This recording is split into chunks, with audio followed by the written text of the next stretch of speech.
Assalamualaikum warahmatullahi wabarakatuh. Berjumpa lagi pada perkuliahan pengendalian persediaan. Kali ini kita akan membahas model-model probabilistik. Oke.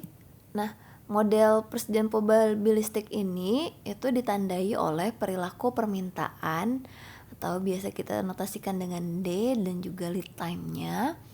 Ini tidak dapat diketahui sebelumnya secara pasti, sehingga ini perlu didekati dengan distribusi probabilitas.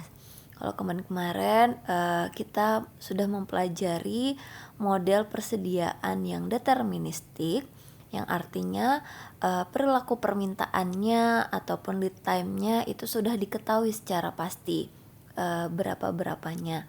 Nah, kalau probabilistik ini kebalikannya, kadang ada di mana kita tidak bisa mengetahui secara pasti baik itu permintaan ataupun lead time. Nah, ini namanya model persediaan probabilistik. Nah, ketika salah satu baik itu demand ataupun lead time itu tidak dapat diketahui secara pasti sebelumnya, maka ada 3 kemungkinan. Yang pertama, persediaan dapat habis ketika pesanan belum tiba. Yang kedua, persediaan habis tepat pada saat pesanan tiba. Atau bisa jadi terjadi persediaan belum habis saat pesanan tiba. Nah, jadi ada 3 kemungkinan yang dapat terjadi jika tidak diketahui secara pasti demand ataupun lead time-nya. Nah, pada masalah kehabisan persediaan bisa dilihat pada gambar kurva berikut, di mana Y1, Y2, Y3, Y4 ini menandakan masanya. Q-nya ini adalah persediaan kita. Oke, nah bisa dilihat pada Y1 ini persediaan sebesar Q diperkirakan akan habis pada T2. Nah, ini sesuai dengan tenggat waktu pesanan yang baru akan tiba. Nah, ini terjadi jika permintaan dan juga saat pemesanan tidak terjadi deviasi atau pesanannya tidak berdeviasi. Artinya apa? Secara pasti bisa ditentukan sebelumnya permintaannya berapa, kemudian lead time-nya berapa. Nah, ini untuk kasus di Y1. Kalau untuk kasus Y2, nah karena tingkat pemakaian lebih besar daripada perkiraan yang sebelumnya, jadi persediaan sudah habis pada T3. Jadi udah habis duluan nih pada T3. Maka dari selang waktu T3 sampai T4 ini terjadi kekurangan persediaan. Jadi ini sudah habis ya persediaan pada T3 sehingga terjadi kekurangan dari T3 sampai T4. Nah, untuk Y3 persediaan ini sesuai dengan rencana habisnya dari T4 sampai T5, habisnya tepat di T5. Nah, namun kejadian di sini pada saat T5 itu pesanan belum datang, belum tiba. Jadi tibanya pada saat T6, maka di sini ada gapnya ya. Nah, kemudian untuk Y4 jadi tidak terjadi kelebihan persediaan karena habisnya pada saat T8. Namun pada saat T7 ini pesanan datang lebih cepat daripada waktu yang diperkirakan. Harusnya datang di T8, dia datangnya di T7. Nah, sehingga ada terjadi kelebihan persediaan dari selang T7 sampai T8.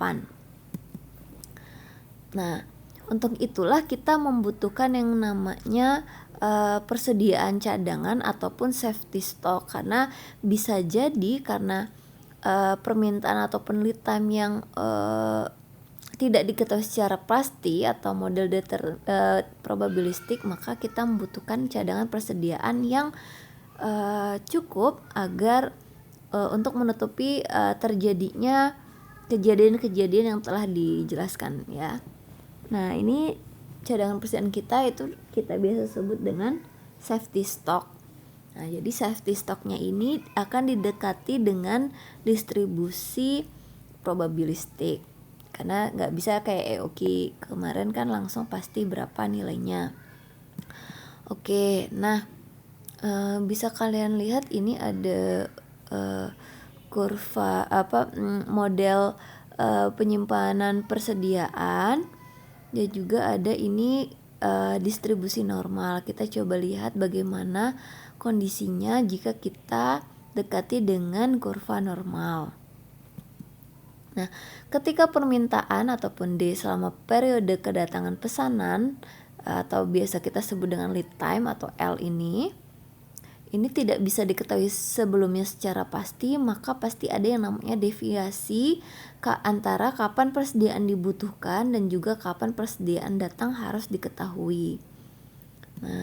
Nah, distribusi normal ini akan kita gunakan untuk menggambarkan perilaku penyimpangan tersebut. Oke. Nah, jika rata-rata permintaan selama periode kedatangan pesanan ditransformasikan ke mean atau rata-rata kurva normal, maka penyimpangan tingkat permintaan ini akan menyebar di sekitar mean, sehingga deviasi penyebaran akan digunakan untuk memperkirakan safety stock atau dinyatakan dalam sigma. Ya, sigma ya. Mungkin kita nyatakan sebagai sigma. Nah, bisa kalian lihat gambar berikut penyimpangan perilaku dan juga persediaan cadangan ataupun safety stock. Nah, lihat kurva normal berikut. Jadi yang diarsir ini adalah persenan persediaan cadangan ataupun safety stock kita, dan yang tidak diarsir ini adalah persen kehabisan persediaan. Jadi kita bisa tahu berapa persen kemungkinan terjadi kehabisan persediaan. Nah, ini bisa juga kita tetapkan di awal. Misalnya kita mau persen kehabisan persediaannya sebesar 5%, maka apa yang harus kita lakukan? Kita bisa menentukan sigmanya berapa dan sebagainya. Oke, nanti kita bahas contohnya.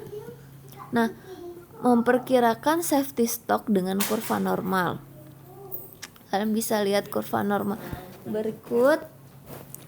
Nah, kurva normal kan dia berada tepat di tengah-tengah ya, sebelah kiri itu 50, sebelah kanan juga 50. Nah, jarak atau interval dari mu ke x ini kita notasikan dengan sigma. Nah, dan ini z ini kita peroleh dari x dikurang mu ataupun rata-ratanya atau minnya per sigma. Nah, mungkin masih ingat bagaimana caranya menghitung deviasi ini. Oke. Sigma dari xi yaitu data kita nanti dikurang sama xx. Di sini maksudnya rata-rata dari data kita ya, minnya. Kemudian dikuadratkan lalu dibagi n, nanti kita cari akarnya. Nah, persen luas area ini yang dicakup oleh sigma ini kita notasikan dengan z. Z itu apa? Yaitu x dikurang mu dibagi sigma. Oke. Karena sigma ini tinggi, oke. Karena x dikurang mu ini mencerminkan safety stock dan z mencerminkan faktor keamanan, atau maksud faktor keamanan ini apa? Yaitu berapa persen kemungkinan kehabisan persediaan kita. Itu maksudnya ya. Maka formulasi ini bisa kita tuliskan kembali jadi z dikali sigma sama dengan x dikurang mu. Oke. Nah, artinya safety stock itu atau z atau x dikurang mu itu sama dengan faktor keamanan yakni z dikali sigma. Nah, bisa dilihat ini kurva berikut. kurva berikut ini kan ada diarsir sebesar 89,97%. Artinya apa, ini safety stocknya atau persediaan cadangannya itu sebesar 89,97%. Nah, sedangkan ini sisanya itu adalah persen kehabisan persediaan, bisa 100% dikurang ini. Nah, itulah sisa persenan kehabisan persediaan kita. Nah, misalnya ini ada contoh soal penentuan safety stock. Diberikan data berikut, ada kebutuhan dari bulan Januari sampai Desember dengan totalnya adalah 1.200. Maka dengan menggunakan formulasi sigma tadi atau deviasi, kita bisa cari. Nah, kita tahu XI-nya atau datanya adalah dari bulan Januari sampai Desember adalah sebagai berikut. Kemudian kalau berdasarkan formula ini kan XI dikurang X. X-nya di sini adalah rata-rata. Maka itu kita perlu mencari total dari XI, nanti kita bagi dengan banyaknya data. Kalau ini XI-nya totalnya adalah 1.200 dan kita bagi dengan N-nya itu adalah 12 ya, sama dengan 100. Kemudian selanjutnya kita kurangkan masing-masing data kita, masing-masing XI ini dengan min kita atau rata-rata kita. Jadi 10 dikurang 100 min 90, 62 dikurang 100 min 38 dan seterusnya. Kemudian apalagi yang kita butuhkan, yaitu diakarkan, dikuadratkan. Maaf ya, dikuadratkan sehingga kita perolehlah kolom yang keempat ini. Dan jangan lupa kita cari totalnya karena kita mau cari tahu berapa sigmanya. Saat kita peroleh totalnya, total dari sigma XI dikurang X kuadrat itu adalah 51.094. Kita bagi dengan N-nya ada 12, jumlah datanya ada 12, terus diakarkan dapat 65,25. Nah, misal kita kehendaki peluang kehabisan persediaannya itu kita tetapkan 5%. Nah, maka akan ada peluang persediaan tersisa itu adalah 50 kurang 5%, yaitu 45%. Kenapa di 50? Karena kan kurva normal ya, sebelah kanannya ini kan 50%. Nah, jadi 50% dikurang 5. Jadi kita perolehlah 45%. Nah, 45% ini kan sama dengan 0,45 ya. Nah, kita cari di tabel Z itu Z yang berhubungan ini dengan 45% ini berapa. Nah, coba cek, itu ada sebenarnya nggak tepat 0,45 sih, 0,4495. Nah, itu kan di bawah 0,45 ya. Itu diperoleh pada Z 1,64. Nah, artinya kita substitusikan ke rumus kita tadi, persediaan cadangan itu adalah Z dikali sigma, maka 1,64 dikali 65,25 kita peroleh 83,52, dan ini jika dibulatkan jadi 84 unit. Nggak mungkin karena unit ya, dia notasinya, jadi kita harus bulatkan. Ini lebih dari setengah, maka kita bulatkan ke atas. Nah, beginilah caranya menentukan safety stock menggunakan yang didekati berdasarkan distribusi normal. Oke, silahkan dicoba-coba, coba hitung manual apakah contoh ini sudah tepat perhitungannya. Silahkan dikerjakan.